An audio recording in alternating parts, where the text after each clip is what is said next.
പറഞ്ഞേ ഹല്ലേലൂയ. ഞാൻ എൻ്റെ ഒരു വ്യക്തിപരമായ അനുഭവം നിങ്ങളോട് പങ്കുവയ്ക്കാൻ ആഗ്രഹിക്കുകയാണ് ഈ സമയത്ത്. ഞാൻ ദൈവത്തിൻ്റെ കരം കണ്ടയാളാണ്.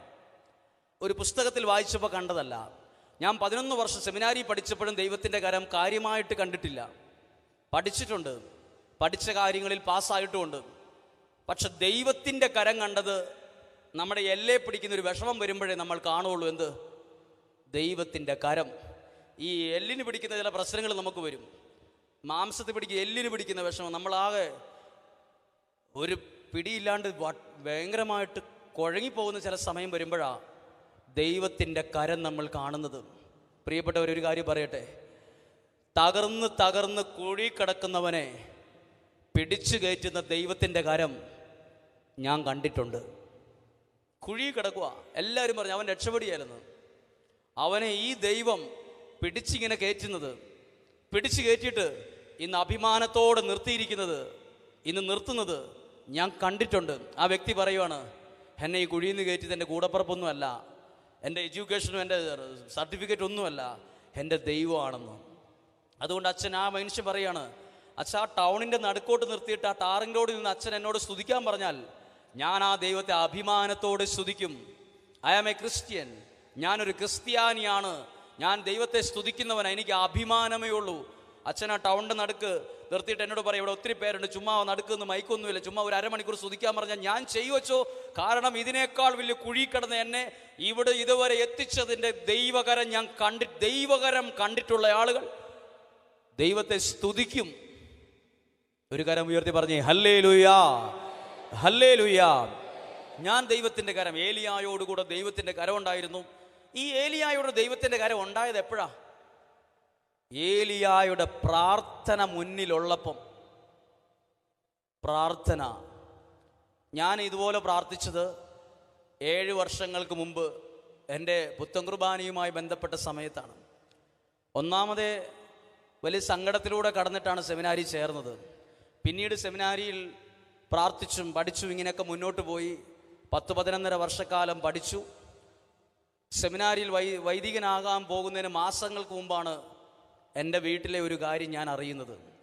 എൻ്റെ വീട്ടിൽ ഒരിക്കലും രണ്ടറ്റം കൂട്ടിമുറ്റിക്കാൻ പറ്റാത്ത വിധത്തിൽ സാമ്പത്തിക ബുദ്ധിമുട്ടും കടബാധ്യതയും, ഭയങ്കരമായ സാമ്പത്തിക ബുദ്ധിമുട്ട്. ഇത് പറയുന്നത് എൻ്റെ ഒരു കഥയോ ഒരു സഹതാപം കിട്ടാനോ ഒരു എല്ലാവരുടെയും ഒരു വിഷമം മേടിച്ചെടുക്കാനോ ഒന്നും പ്രാർത്ഥിക്കാനോ ഒന്നുമല്ല ഞാനിത് പറയുന്നത്. ഞാനിത് പറയുമ്പോൾ അയ്യോ പാവം അങ്ങനെ ആരും ചിന്തിക്കരുത്. ഞാൻ അഭിമാനത്തോടെ ഇത് പറയുന്നത്. കാരണം എൻ്റെ കുടുംബം മുഴുവൻ നല്ല സാമ്പത്തിക ചുറ്റുപാടുള്ള കുടുംബങ്ങളാണ്, എൻ്റെ ബന്ധുക്കൾ മുഴുവൻ. ഇതൊക്കെ പറയുമ്പോൾ ഞാൻ ഇന്ന് ഈ മൈക്കെടുത്ത് ഇത്രയും ഒച്ചത്തിൽ വചനം പറയാൻ, ഞാൻ നല്ല സാമ്പത്തിക ചുറ്റുപാട് 4 ചുറ്റിനും സന്തോഷവും സുഖവും മാത്രമേ അനുഭവിച്ചിട്ടുള്ളായിരുന്നെങ്കിൽ ഞാനിന്നും ഒരു അക്ഷരവും മിണ്ടാൻ പോകുകയില്ലായിരുന്നു. പക്ഷെ ഞാൻ കടന്നു വന്ന വഴികളിൽ ഞാൻ ദൈവത്തെ കണ്ടു, ദൈവം കരം പിടിക്കുന്നത് അനുഭവിച്ചു. ദൈവം അല്ലാണ്ട് വേറെ ആര് കൈക്ക് പിടിച്ചാലും ഇതുപോലെ മാറില്ലെന്നും എനിക്കറിയാം. അങ്ങനെ ഒരു സമയത്താണ് കടബാധ്യതയുടെ വിഷമം. ഒന്നാമതേ എനിക്ക് ഈ ശക്തമായി പ്രാർത്ഥിച്ച അനുഭവങ്ങളൊന്നുമില്ല. സെമിനാരി പഠിക്കുമ്പോഴും ഇടയ്ക്കൊക്കെ കരിസ്മാറ്റിക് ധ്യാനത്തിന് പോയപ്പോഴും ഞാനൊന്നും എവിടെയും കൈ ഉയർത്തിയിട്ടില്ല. കൈ ഉയർത്തും അങ്ങോട്ടും ഇങ്ങോട്ടും പത്രാശം നോക്കിയിട്ട് ഇത്രയും അപ്പുറത്തേക്ക് പോകണമെന്ന് എനിക്ക് തോന്നിയിട്ടുമില്ല. പക്ഷെ ഇപ്പം എല്ലാവരും ഇത്രയും പിടിച്ചുള്ളതിൽ ഞാൻ ഇത്രയും പിടിക്കും. കാരണം എനിക്ക് അരക്കൈയല്ല ഒരു കൈ ഉണ്ടെന്ന് എനിക്ക് ഉറപ്പുണ്ട്. പണ്ട് എനിക്ക് വലിയ വിഷമങ്ങളില്ലാത്തപ്പോൾ ഞാൻ ഇത്രേ വെക്കുള്ളൂ. എന്തിന് ഇതിപ്പം കൈ ഉയർത്തിയാലാണ് കാര്യങ്ങൾ മുഴുവൻ നടക്കുന്നതെന്ന് ചിന്തിക്കും. പക്ഷെ ബൈബിളിൽ പല സ്ഥലത്തും കൈ ഉയർത്തി പ്രാർത്ഥിച്ച പലരുമുണ്ട്. പഴയ നിയമത്തിൽ മോശ എങ്ങനെ പ്രാർത്ഥിച്ചു എന്നിരിക്കുന്നത്? മോശയുടെ കൈ അഹറോനും ഹൂർ എന്ന വ്യക്തിയും ഉയർത്തി പിടിപ്പിച്ച് പ്രാർത്ഥിച്ചു. എത്രയോ വർഷം മുമ്പ്. അന്നു വരെ അറിയായിരുന്നു കരമുയർത്തി പ്രാർത്ഥിക്കുന്നത് ഇത് എൻ്റെ ദൈവത്തോടുള്ള ബന്ധമാണ് ഞാൻ കാണിക്കുന്നത്. ഞാൻ കരമുയർത്തുമ്പോൾ എൻ്റെ ബോധ്യം എന്നറിയോ? എൻ്റെ അപ്പുറത്തിരിക്കുന്ന ഏറ്റവും വലിയ പണക്കാരൻ കൈ ഉയർത്തുന്നുണ്ടോ, ഇപ്പുറത്തുള്ള ഏറ്റവും വലിയ ഡിഗ്രി ഉള്ളവൻ കൈ ഉയർത്തുന്നുണ്ടോ എന്ന് ഞാൻ ശ്രദ്ധിക്കാറില്ല. കാരണം ഞാൻ ആ വ്യക്തിക്ക് വേണ്ടി ഒരു കാര്യവും ചെയ്തിട്ടില്ല. ഞാൻ എന്നെ സ്നേഹിക്കുന്ന ദൈവത്തെ, ഞാനും ദൈവവും തമ്മിലുള്ള ബന്ധമാണ് ഞാൻ കരമുയർത്തി പ്രാർത്ഥിക്കുന്നതിലൂടെ ഞാൻ പ്രകടമാക്കുന്നത്. പറഞ്ഞേ ഹല്ലേലൂയ. ഞാൻ അങ്ങനെ വിഷമിച്ചിരിക്കുന്ന ഒരു സമയത്ത് എൻ്റെ പൗരോഹിത്യവും സ്വീകരണവുമായി ബന്ധപ്പെട്ട് എൻ്റെ വീട്ടിൽ ചെല്ലുമ്പോൾ എൻ്റെ കുടുംബത്തിലുള്ള എല്ലാവരും പറഞ്ഞു, പൈസ ഇല്ലെങ്കിൽ പുത്തൻകുർബാന നടത്താൻ നിൽക്കണ്ട കേട്ടോ, പൈസ ഇല്ലെങ്കിൽ നടത്താൻ നിൽക്കണ്ട, ഇനി നടത്തിയിട്ട് ചുമ്മാ ഒരു ഒരു ഒരു ഒരു വട്ടക്കൂട്ടി തട്ടിക്കൂട്ടി നടത്തുമൊന്നും വേണ്ട, നടത്താനാണെങ്കിൽ ഈ വർഷം നടത്താൻ പറ്റിയില്ലേ പൈസ ആകുമ്പോൾ നടത്തിയാൽ മതി എന്ന് പറഞ്ഞു. അപ്പോൾ എനിക്ക് പുത്തൻകുർബാന ഈ വർഷം നടത്തണമെന്ന് എൻ്റെ ഉള്ളിലൊരു ആഗ്രഹം. പിന്നെ വേറൊരു കാര്യം, വിളിച്ച ദൈവം ആരാണ്? നമ്മൾ വിശ്വസ്തനല്ലെങ്കിലും എന്നെയും നിങ്ങളെയും വിളിച്ച ദൈവം ആരാ? വിശ്വസ്ത. അതൊരു 10 പ്രാവശ്യം മനസ്സിൽ പറഞ്ഞു. മനസ്സിൽ പറയേണ്ട ഒരു വാക്കാ, എൻ്റെ ദൈവം വിശ്വസ്തനാണ്. പലർക്കും ദൈവത്തെ അറിയാം, വിശ്വസ്തനായ ദൈവത്തെ അറിയില്ല. എനിക്ക് ദൈവത്തെ അറിയാം, ഞാൻ പണ്ട് കേട്ടിട്ടുണ്ട്, ഞാൻ പുസ്തകം വായിച്ചിട്ട് പലതൊക്കെ അറിയാം. പക്ഷേ അനുഭവം വരുമ്പോഴാണ് അറിയുന്നത്, എന്നെ വിളിച്ച ദൈവം, ഞാൻ വിശ്വസ്തനല്ലേലും എൻ്റെ ദൈവം എന്നോട് വിശ്വസ്തനായിരിക്കും. പറഞ്ഞേ ഹല്ലേലൂയ. ഇതെനിക്ക് മനസ്സിലായ ഒരു കാര്യമാണ്.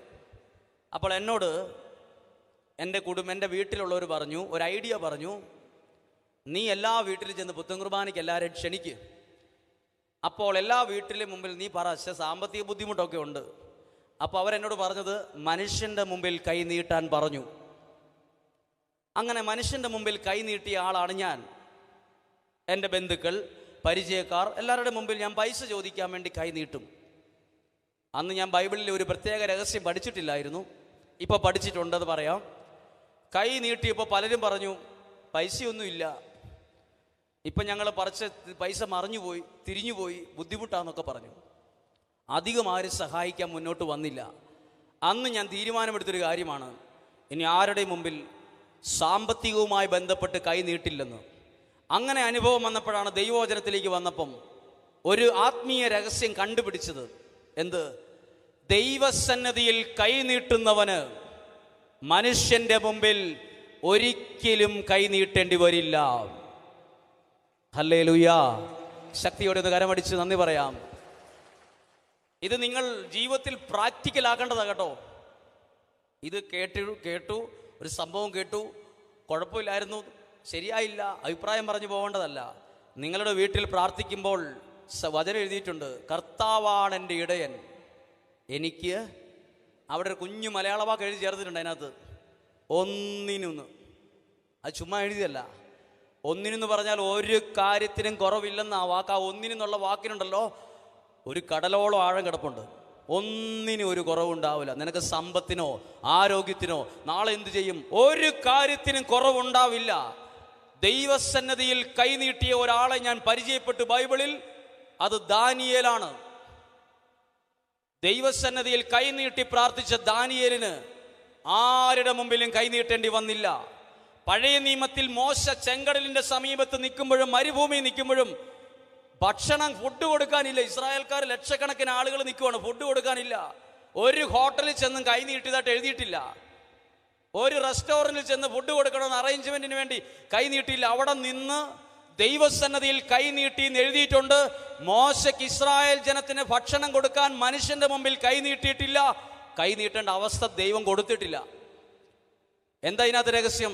ദൈവസന്നിധിയിൽ കൈ നീട്ടി പ്രാർത്ഥിക്കുന്നവന് ഒന്നിനും മുട്ടുണ്ടാവില്ല, ഒരു കാര്യത്തിനും കുറവുണ്ടാവില്ല.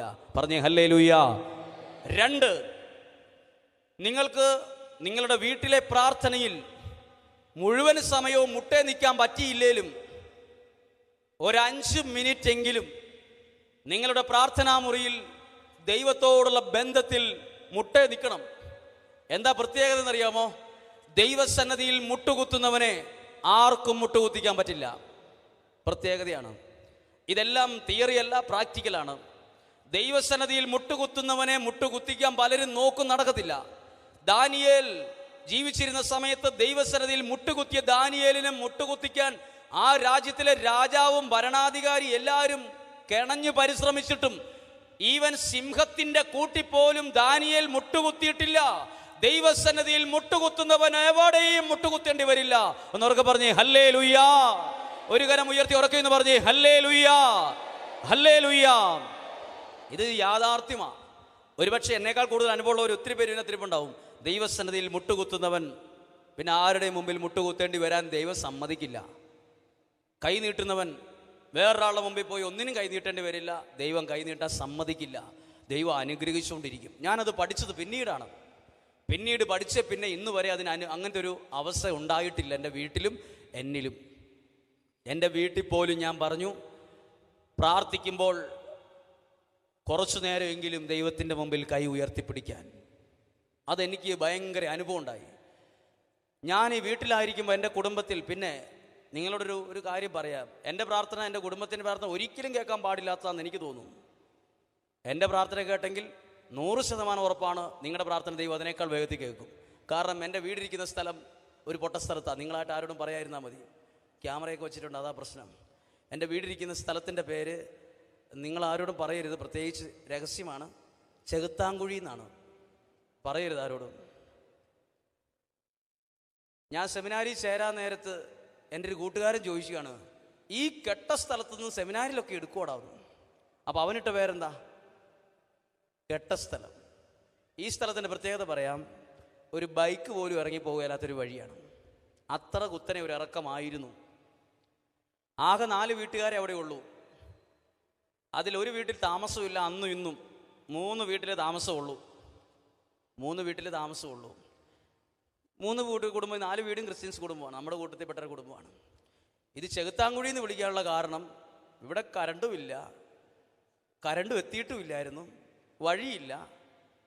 അപ്പം ഇവിടെ ഞാനവിടെ ചെറുപ്പം തൊട്ട് കണ്ടൊരു പ്രത്യേകത, വാറ്റും കുടിയുടെയും കേന്ദ്രമാണ് ആ സ്ഥലം.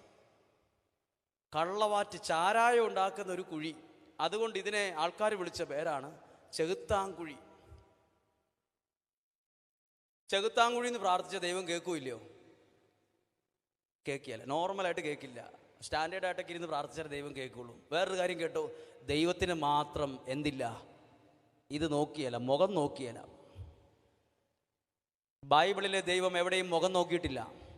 മനുഷ്യൻ മുഖം നോക്കും. കാനഡയിൽ ആരാ ഉള്ളത്? ഓ ഇസ്രായേൽ. ഓ നമ്മൾ ആ ഓ നോക്കിയിട്ട് ആരാ? ഓ നമ്മൾ പാരമ്പര്യം, ആ ഇടവക, പള്ളി എല്ലാം നോക്കി ചരിത്രം പഠിച്ചിട്ടേ നമ്മളൊരു ദൈവം മാത്രം എവിടെയാ, ഏതാ പാരമ്പര്യം, അപ്പനാരാ? ഓ ഇത് വെക്കില്ല. ദൈവത്തിന് എന്തില്ല? മുഖം നോട്ടമില്ല. പറഞ്ഞേ ഹല്ലേലൂയ. ദൈവത്തിന് എല്ലാവരും ഒരുപോലെയാണ്. അതെനിക്ക് പിന്നീടാ മനസ്സിലായത്. അപ്പോൾ ഈ സ്ഥലം, ഇങ്ങനെ ഒരു സ്ഥലം, ഞാൻ അവിടെ ജീവിച്ചുകൊണ്ടിരിക്കുമ്പോൾ ഞാൻ കണ്ടൊരു പ്രത്യേകതയാണ്, ഏക്കമുട്ടിയ കുടിയന്മാർ. അവരാണ് ഇതിൻ്റെ വാറ്റും കുടിയും സപ്ലൈയും. ഈ ഏക്കമുട്ടിയ കുടിയന്മാരെന്നുള്ള വാക്ക് നിങ്ങൾ കേട്ടിട്ടുണ്ടോ? അതൊരു പ്രത്യേക വാക്കാണ്. അത് നിങ്ങൾക്ക് എങ്ങനെയാണെന്ന് മനസ്സിലാക്കി തരാം. അത് കുടിച്ച് കത്തിച്ച് തീർന്നവരാണ്. അങ്ങ് ജീവിക്കുന്നതെന്ന് മാത്രമേ ഉള്ളൂ. അവർ ചുമയ്ക്കുമ്പോൾ തന്നെ കാണാൻ പറ്റും. അവർ ചുമയ്ക്കുന്ന ഏകദേശം ഇങ്ങനെയാണ്. അഭിനയിക്കുന്നതിൽ എന്തെങ്കിലും കുറവുണ്ടെങ്കിൽ നിങ്ങൾ ക്ഷമിക്കണം. അവർ ചുമയ്ക്കുമ്പം ഇങ്ങനെ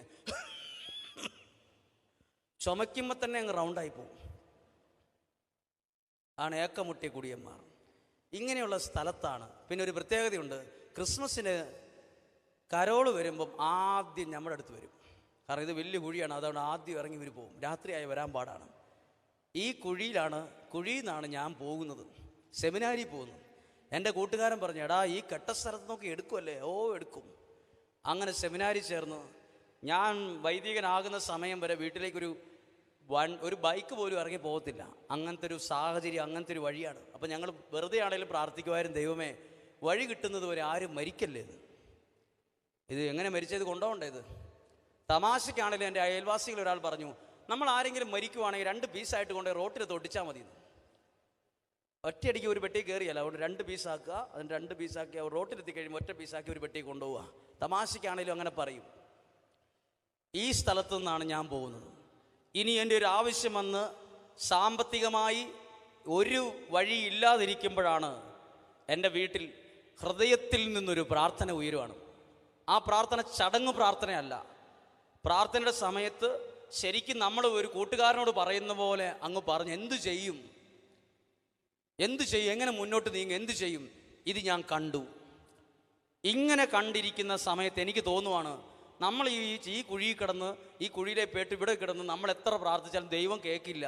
കാരണം ഈ റോഡിൻ്റെ മുകളിൽ പോലുള്ള വീട്ടുകാർ പോലും കേൾക്കില്ല, ഇവിടെ കിടന്ന് ഒച്ചത്തി കാറിയാൽ പോലും. പിന്നെ ദൈവം കേൾക്കാൻ പോവാണ്. എനിക്കങ്ങനെ അതിനെ വിമർശിച്ച് അങ്ങനെ തോന്നി. എൻ്റെ കുടുംബത്തിൽ പ്രാർത്ഥിച്ചു കൊണ്ടിരുന്നു. അങ്ങനെ പ്രാർത്ഥിച്ചു കൊണ്ടിരിക്കുമ്പോഴാണ് വീട്ടിലെ സെമിനാരിയിൽ നിന്ന് ഞാൻ മേടിച്ചുകൊണ്ട് വന്ന എൻ്റെ വീട്ടിലൊരു ബൈബിൾ, ആ ബൈബിൾ വായിച്ചു കഴിഞ്ഞ് ബൈബിൾ തിരിച്ചു വെക്കാൻ നേരത്ത് അവിടെ എവിടെയോ ഇരുന്ന് ഒരു കാർഡ് താഴെ വീണുപോയി. ഒരു കാർഡ്. ആ കാർഡ് ഞാൻ എടുത്ത് നോക്കിയപ്പോൾ കാറ്ററിംഗുകാരുടെ കാർഡാണ്. ഞാൻ ആ നമ്പർ അവിടെ ഇരുന്നിട്ട് വെറുതെ എൻ്റെ ഫോണിൽ ഡയൽ ചെയ്ത് ഞാൻ വിളിച്ചപ്പോൾ അവർ കാസർഗോഡ് ജില്ലയിലുള്ളവരാണ്, ഞാൻ കണ്ണൂർ ജില്ലയിൽ താമസിക്കുന്നു. ഞാനിങ്ങനെ വിളിച്ച് ചോദിച്ചു, ഞാൻ ചുമ്മാ ചോദിക്കുകയാണ്, ഒന്നും ആഗ്രഹിച്ചിട്ടില്ല, നമ്പർ കിട്ടി അങ്ങ് ചോദിച്ചു ഒരു പുത്തൻകുർബാനയുടെ ആവശ്യമുണ്ട്, ഒരു 600-700 പേർക്കുള്ള ഫുഡ് വേണം, നോർമൽ ഫുഡ് മതി, എക്സ്ട്രാ ആയിട്ടൊന്നും വേണ്ട. അവർ പറഞ്ഞു ഞങ്ങൾ ആലോചിച്ചിട്ട് പറയും ദൂരം കൂടുതലാണ് അതാ ഇതാന്നൊക്കെ പറഞ്ഞ് ഫോൺ വെച്ചു. ഒരു ദിവസം കഴിഞ്ഞപ്പം ഈ വ്യക്തി തിരിച്ചു വിളിച്ചിരിക്കുന്നു, നമ്പർ സേവ് ചെയ്തിട്ടില്ല. വിളിച്ചപ്പോൾ എനിക്ക് മനസ്സിലായി ഇവരെന്നോട് അവർ ചോദിച്ചത് നിങ്ങൾക്ക് വിഷമമാവുമോ എന്ന് ചോദിച്ചു. വിഷമമാകാനോ? എന്ത് വിഷമമാകാനൊന്നുമില്ല, എന്താ പറഞ്ഞോളാൻ പറഞ്ഞു. അവർ ചോദിക്കുകയാണ് ഞങ്ങൾ ഈ പുത്തൻകുർബാന ഏറ്റെടുത്ത് നടത്തിക്കോട്ടെ എന്ന്. അപ്പോൾ നിങ്ങൾ ഓർക്കണം, ഇതൊരു കഥയായിട്ടോ ഒരു തോന്നലായിട്ടോ അല്ല, എനിക്ക് വിശ്വസിക്കാൻ പോകും. ഞാൻ പറഞ്ഞില്ല എൻ്റെ ജീവിതത്തിൽ സംഭവിച്ചത് പലതും ഞാൻ ഇന്ന് പ്രാർത്ഥിക്കുന്നുണ്ട്, എനിക്ക് തന്നെ ഇതൊന്ന് വിശ്വസിക്കാൻ പറ്റണമെന്ന്. അപ്പോൾ എനിക്ക് തോന്നി ഇതെങ്ങനെ ഇങ്ങനെ വിളിക്കും, ഇത് കാസർഗോഡ് ജില്ലക്കാരാണ്, ഇനി ഇവരിങ്ങനെ പറ്റിക്കുമോ, ഇത് സത്യമാണോ, ഇതെങ്ങനെ വിശ്വസിക്കും? ഇതെല്ലാം നമ്മൾ അവരെ വിശ്വസിച്ചിരുന്നിട്ട് ഇവരെ കണ്ടിട്ടില്ല കേട്ടിട്ടില്ല, ഇത് വേറൊരു ജില്ലയിലുള്ളവരാണ്, കുറേ ദൂരം വണ്ടി ഓടിച്ചാൽ ഇവിടെ എത്തത്തുള്ളൂ, എനിക്കത് പെട്ടെന്ന് വിശ്വസിക്കാൻ പറ്റിയില്ല. അപ്പം ഞാൻ ഇതിൻ്റെ വഴികൾ അന്വേഷിച്ചിട്ട് ഒരു അച്ഛനെ വിളിച്ച് ചോദിച്ചു, ഒരു ജെയിംസ് അച്ഛനെ വിളിച്ച് ചോദിച്ചു, അച്ഛൻ ഇങ്ങനെ ഒരു സംഭവം ഉണ്ട്, അച്ഛന് ഇവരെ വല്ല പരിചയമുണ്ടോ? അപ്പോൾ അച്ഛൻ പറഞ്ഞു എനിക്ക് അവിടെയുള്ള വികാരിച്ചനെ പരിചയം, ഞാനൊന്ന് കോൺടാക്ട് ചെയ്യട്ടെ എന്ന് പറഞ്ഞു. വിളിച്ച് കഴിഞ്ഞിട്ട് കുറച്ച് സമയം കഴിഞ്ഞിട്ട് ഈ അച്ഛൻ പറഞ്ഞു ഒന്നും അന്വേഷിക്കുക, വേറൊന്നും ചിന്തിക്കേണ്ട, അവർ നല്ലൊരു നിയോഗത്തിലാവുള്ളതെന്ന് പറഞ്ഞു, പിന്നീട് പറയാമെന്ന് പറഞ്ഞു. അപ്പോൾ അന്നാണ് ഒരു സന്ധ്യാപ്രാർത്ഥന കഴിഞ്ഞപ്പോഴാണ് ജീവിതത്തിൽ ഞാൻ 11.5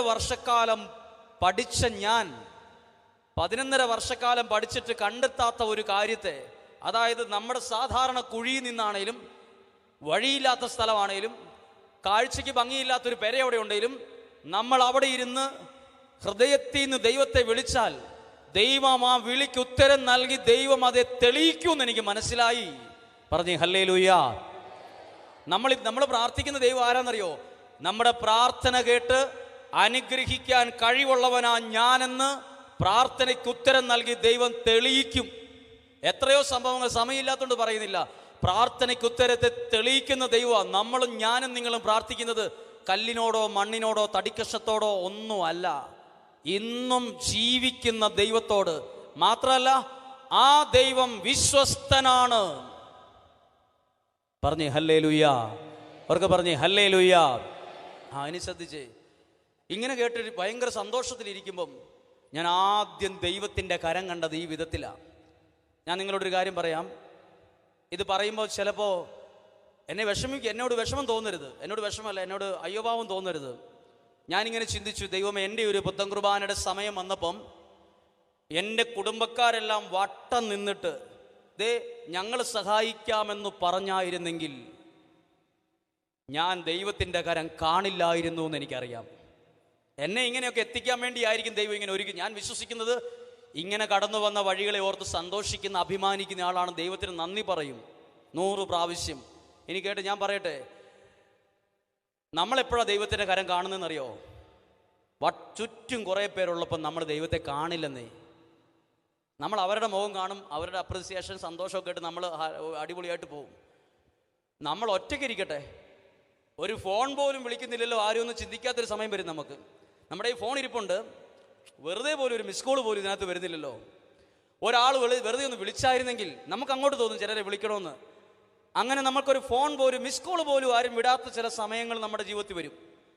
അന്നേരമാണ് നമ്മൾ ആരുടെ വില അറിയുന്നതറിയോ? ദൈവത്തിൻ്റെ സ്നേഹത്തിൻ്റെ വില, ദൈവം അടുത്ത് നിൽക്കുന്ന വില, ദൈവം നമ്മുടെ സാധാരണ കയ്യിൽ പിടിക്കുന്ന ബല. ഈ ബലം നമ്മൾ അനുഭവിക്കുന്നത് ആരും ഇല്ലാതിരിക്കുമ്പോഴാണ്. എല്ലാവരും ഉള്ളപ്പോൾ നമ്മൾ അവരുടെ മുഖം, അവരുടെ കൈ മാത്രമേ കണ്ടിട്ടുള്ളൂ. ദൈവത്തിൻ്റെ കരം കാണാൻ പറ്റുന്ന കരമാണ്.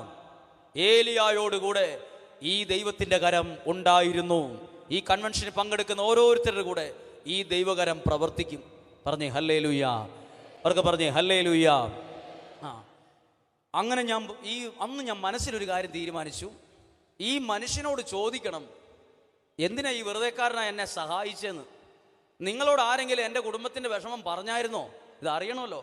ഇയാളിങ്ങനെ പറയാൻ കാരണം എന്നാ, നമ്മുടെ ഒരു 100 രൂപ എടുത്ത് ആ ഭിക്ഷക്കാരന് കൊടുക്കണമെങ്കിൽ നമ്മൾ പെട്ടെന്ന് കൊടുക്കത്തില്ല. കയ്യിൽ നിന്ന് നമ്മൾ അധ്വാനിച്ച പൈസ നമ്മുടെ കീശയിൽ നിന്ന് എടുത്ത് കൊടുക്കാൻ നമുക്ക് ബുദ്ധിമുട്ടാണ്. അപ്പോൾ ഇത് ചില്ലറ പൈസയുടെ ഇടപാടല്ല, ഇച്ചിരി കട്ടിയായൊരു എമൗണ്ട് ഇതിന് വരും. പുത്തൻ കുർബാന കഴിഞ്ഞിട്ടേ ഞാൻ ചോദിക്കുള്ളൂ എന്ന് തീരുമാനിച്ചു. ഇനി നേരത്തെ എങ്ങാനും ചോദിച്ചിട്ട് സഹായിക്കുന്നില്ലെന്നെങ്ങാനും വെച്ചാൽ കുടുങ്ങിപ്പോവും. അതുകൊണ്ട് ബുദ്ധിപരമായിട്ട് നീങ്ങി ലാസ്റ്റ് ചോദിക്കണം. എല്ലാം കഴിഞ്ഞ് ഈ പാത്രങ്ങളൊക്കെ എടുത്ത് ഇവരുടെ വാഹനത്തിൽ കയറ്റുമ്പോൾ ഞാൻ മാറ്റി നിർത്തി, ഇതിൻ്റെ ഉടമസ്ഥനാണെന്ന് തോന്നത്തക്ക വിധമുള്ള ഒരാളോട് ഇദ്ദേഹമാണോ എന്ന് ചോദിച്ചിട്ട് അതേന്ന് പറഞ്ഞ് മാറ്റി നിർത്തിയിട്ട് ഞാൻ ഇങ്ങനെ ചോദിച്ചു, എങ്ങനെ സഹായിക്കാൻ എന്നാ കാരണമെന്ന്. അപ്പോൾ അയാൾ പറയാണ്, സഹായിച്ചതല്ല, എന്താ കുഴപ്പമെന്ന് ചോദിച്ചു. വിഷമമായോ എന്ന് ചോദിച്ചു. ഞാൻ പറഞ്ഞില്ല, വിഷമമായിട്ടില്ല. എന്തിനാ സഹായിച്ചതെന്ന് എനിക്കൊരു ഉത്തരം കിട്ടി. എന്നെ ഓർത്തിട്ടല്ല സഹായിച്ചത്, ആ വ്യക്തി എന്തോ നടത്തി പൊട്ടിപ്പൊളിഞ്ഞു പോയി സാമ്പത്തികമായി ഒന്നും ഇല്ലാണ്ടായി പോയവനാ. പിന്നെ ഏതോ ധ്യാന കേന്ദ്രത്തിൽ പോയി പ്രാർത്ഥിച്ചപ്പോൾ ഒരച്ഛൻ കൈവച്ച് പ്രാർത്ഥിച്ചിട്ട്, നീ കാറ്ററിങ് തുടങ്ങ്, നീ വിജയിക്കും, ദൈവം കൂടെ ഉണ്ടെന്നും കണ്ട് മെസ്സേജ് പറഞ്ഞിട്ട് അതനുസരിച്ച് ഒന്നേന്ന് തുടങ്ങിയതാ, ഒന്നുമില്ലായ്മയെന്ന്. ഇന്നത് നല്ലൊരു വരുമാനമുള്ള ഒരു സാമ്പത്തിക ഭദ്രതയുള്ള അവസ്ഥയിൽ എത്തിയപ്പോൾ അയാളുടെ ഭാര്യ എപ്പോഴും പറയുമായിരുന്നു നമ്മളെ ദൈവം ഇത്രയൊക്കെ അനുഗ്രഹിച്ചില്ലേ, നമുക്കൊരു കല്യാണമോ ഒരാളുടെ നമ്മുടെ പള്ളിയിലെ പിള്ളേരുടെ ആദ്യ കുർബാനയോ നമുക്കത് സ്പോൺസർ ചെയ്യണം, നമ്മുടെ കാറ്ററിംഗ് ഫുഡ് എല്ലാവർക്കും ഭക്ഷണം കൊടുക്കണം, ഈ ഒരു ആഗ്രഹം ഉണ്ടായിരുന്നു. ഇന്നു വരെ അവർക്ക് കൊടുക്കാൻ പറ്റിയിട്ടില്ലാതിരിക്കുമ്പോഴാണ് ഈ ഫോൺ വിളി അവിടെ ചെല്ലുന്നത്. ഇയാളൊന്ന് വീട്ടിൽ ചെല്ലുമ്പോൾ ഭാര്യയോടും മക്കളോടും പറയുക, എടി ഒരു ഓർഡർ വന്നിട്ടുണ്ട് ഒരു പുത്തൻ കുർബാനയുടെ. അന്നേരം വീട്ടിലെ ഒരു അഭിപ്രായം വരുവാണ്, ഇത് അവരോട് ചോദിക്കും, നമുക്കത് ദൈവനാമത്തിൽ ഏറ്റെടുത്ത് ചെയ്താലോ. നോക്കിക്കേ, ദൈവത്തിൻ്റെ കരം ചലിക്കുന്ന രീതി നമ്മളെല്ലാവരും കാണണം. പറഞ്ഞേ ഹല്ലേലൂയ, അവർക്ക് പറഞ്ഞേ ഹല്ലേലൂയ. ഒരു കരം ഉയർത്തി ഉറക്കെന്ന് പറയാമോ? Hallelujah, hallelujah. ഇത് ഞാൻ 100 പ്രാവശ്യത്തിലധികം പറഞ്ഞ സംഭവമാണ്. പക്ഷെ ഇന്ന് പറയുമ്പോഴും എൻ്റെ കണ്ണ് നിറയും. ഇന്നിപ്പോൾ ഇത് പറഞ്ഞ് എനിക്കിത് കാണാപ്പാടോ ഈ അനുഭവങ്ങളൊക്കെ. ഇത് പറഞ്ഞ് എനിക്ക് തന്നെ ഇത് പറയണമെന്ന് തോന്നിയിട്ടുണ്ട്. പക്ഷെ ഇന്ന് പറയുമ്പോഴും എൻ്റെ മനസ്സ് നിറയും. ആ സംഭവങ്ങൾ ഇങ്ങനെ ഒരു ചെയിൻ പോലെ, ഒരു ട്രെയിനിൻ്റെ കമ്പാർട്ട്മെൻറ്റ് ചേർത്ത് കൊളുത്തിയിട്ടതുപോലെ ഇതെല്ലാം എൻ്റെ മനസ്സിൽ, നിങ്ങളെയാ കാണുന്നതിലും ഞാൻ ഇന്ന് കണ്ണൂർ ജില്ലയിൽ എൻ്റെ വീടുമായി ബന്ധപ്പെട്ട ഇപ്പം ഞാൻ നിൽക്കുന്നത്. എൻ്റെ മനസ്സെല്ലാം ഞാൻ ഇതിലൂടെ കാണുന്നത് എന്നാണെന്നറിയാമോ? കണ്ടത് ദൈവത്തിൻ്റെ കരമാണ്. ദൈവം ഇങ്ങനെ ചേർത്ത് കൊണ്ടുവരും. അതിന് ഉദാഹരണം പറയാം. ഏലിയ പ്രവാചകൻ ഒരു ദിവസം പറഞ്ഞു, നീ ആ വിധവയുടെ അടുത്ത് പോയി താമസിക്കാൻ പറഞ്ഞായിരുന്നോ? ഒരു വിധവ, ഏലിയ പ്രവാചകന് വിധവയെ അറിയത്തില്ല, വിധവയ്ക്ക് ഈ പ്രവാചകനെ അറിയാൻ പാടില്ല. ഒന്ന് ശ്രദ്ധിച്ച് കേൾക്കണേ. അപ്പോൾ ഏലിയ പ്രവാചകനോട് ദൈവം പറഞ്ഞു, നീ അവിടെ പോയി താമസിച്ചോ, ആ വീട്ടിൽ നിനക്ക് താമസിക്കാൻ പറ്റും, പുള്ളിക്കാരത്തി ഫുഡ് തരുമെന്ന് പറഞ്ഞു. ഫുഡ് തരുമെന്ന് കേൾക്കുമ്പോഴേ ഏലിയ വിട്ടു. കുറേ ചെന്നപ്പോൾ കാട്ടിൽ വിറക് വറുക്കുന്ന ഒരു സ്ത്രീയെ കണ്ടു. അപ്പോൾ ഏലിയ ആ സ്ത്രീയോട് ചോദിച്ചു, ഇച്ചിരി കുടിക്കാൻ വെള്ളം തരുമെന്ന് ചോദിച്ചു. ഓ, അതിനെന്നാ ഇപ്പം തരാമെന്ന് പറഞ്ഞ് എടുക്കാൻ പോയപ്പോൾ ഏലിയ ഒന്ന് ചോദിച്ചു, ദേ വെള്ളം എടുക്കാൻ പോവുകയാണെങ്കിൽ ഇച്ചിരി ഫുഡ് ഒരപ്പം കൊണ്ടുവരണമെന്ന് പറഞ്ഞു. ആ സ്ത്രീ അന്നേരം പോക്ക് അവിടെ നിർത്തിയിട്ട് തിരിഞ്ഞു നിന്നിട്ട് പറഞ്ഞു, അതേ, ഞങ്ങളുടെ വീട്ടിൽ സാമ്പത്തിക ബുദ്ധിമുട്ടാണ്, ഒരപ്പം പോലും ഇല്ല, ഇന്ന് രാത്രിയിൽ ഒരപ്പം ഉണ്ടാക്കി തിന്നിട്ട് ഞാനും എൻ്റെ കൊച്ചും ആത്മഹത്യ ചെയ്യുമെന്ന് പറഞ്ഞു. അപ്പോൾ ഏലിയ പ്രവാചകനെ ദൈവം കൊണ്ടുപോയി മുട്ടിച്ചത് എവിടെയാ? മരിക്കാനിരിക്കുന്ന ഒരു സ്ത്രീയുടെയും കൊച്ചിൻ്റെ അടുത്ത്. ഞാനിങ്ങനെ ചുമ്മാ ചിന്തിച്ചു, ഏലിയ പ്രവാചകൻ ദൈവം പറഞ്ഞ ദിവസം പോയില്ല, പിറ്റേ ദിവസം പോയായിരുന്നു, എന്ത് സംഭവിച്ചേനെ? ഈ 2 പേരും അന്ന് രാത്രിയിൽ ആത്മഹത്യ ചെയ്തേനെ. ചെയ്യുന്നതിന് മുമ്പ് ഇവിടെ കൊണ്ടോ ഈ പാവപ്പെട്ട ഈ സ്ത്രീയുടെ അടുത്തേക്ക് ഏലിയ പ്രവാചകനെ കൊണ്ടുവന്നതാരാ? ഈ കണക്ഷൻ നടത്തിയതാണ് ദൈവം. ഇതിൻ്റെ പുറകിൽ പ്രവർത്തിച്ച കരമാണ്. അത് ചുമ്മാ ബൈബിൾ ഓടിച്ചു വായിച്ചു പോയാൽ നമ്മൾ ആ കരം കാണില്ല. ഒരു വചനം വായിക്കുമ്പോൾ 5-10 മിനിറ്റ് എടുത്ത് തിരിച്ചും മറിച്ചും മുകളിലും താഴെയൊക്കെ മറിച്ചും തിരിച്ചും വചനം വായിക്കുമ്പോൾ നമ്മൾ കാണും അതിനിടയിലൂടെ ദൈവത്തിൻ്റെ ജീവനുള്ള കരം ഇങ്ങനെ പോയത്. പറഞ്ഞേ ഹല്ലേലൂയാ, അവർക്ക് പറഞ്ഞേ ഹല്ലേലൂയാ. ഈ മനുഷ്യൻ പറയണു ദൈവം എന്നെ അനുഗ്രഹിച്ചതിനാണ്. പിന്നീടാണ് ഈ വ്യക്തി ഞങ്ങളുടെ സാഹചര്യങ്ങൾ അറിഞ്ഞത്. സങ്കീർത്തന പുസ്തകത്തിൽ ഒരു വചനമുണ്ട്, ശ്രദ്ധിക്കണം. ഇങ്ങനെയാണ് സങ്കീർത്തകൻ പറയുവാണ്, ഞാൻ എൻ്റെ അവസ്ഥ എൻ്റെ ദൈവത്തോട് പറഞ്ഞപ്പോൾ അവിടുന്ന് എനിക്ക് ഉത്തരം നൽകി. ഒന്നും കൂടി ഒന്ന് മനസ്സിൽ പറഞ്ഞുകൊണ്ടത് കേട്ടെ. ഞാൻ എൻ്റെ അവസ്ഥ അയൽവാസിയോട് പറഞ്ഞപ്പോൾ എന്നല്ല, എൻ്റെ ബന്ധുക്കളോട്, കാനഡയിലുള്ള ഒരുത്തനോട് ഫോണിൽ പറഞ്ഞപ്പോഴൊന്നൊന്നുമല്ല എഴുതിയിരിക്കുന്നത്. എൻ്റെ അവസ്ഥ എൻ്റെ ദൈവത്തോട് ഞാൻ പറയുമ്പോൾ എന്താ സംഭവിക്കുന്നത്? ആ അവസ്ഥയിൽ ദൈവത്തിൻ്റെ കരം നിങ്ങൾക്ക് വേണ്ടി ചലിക്കും. പറഞ്ഞേ ഹല്ലേലൂയ.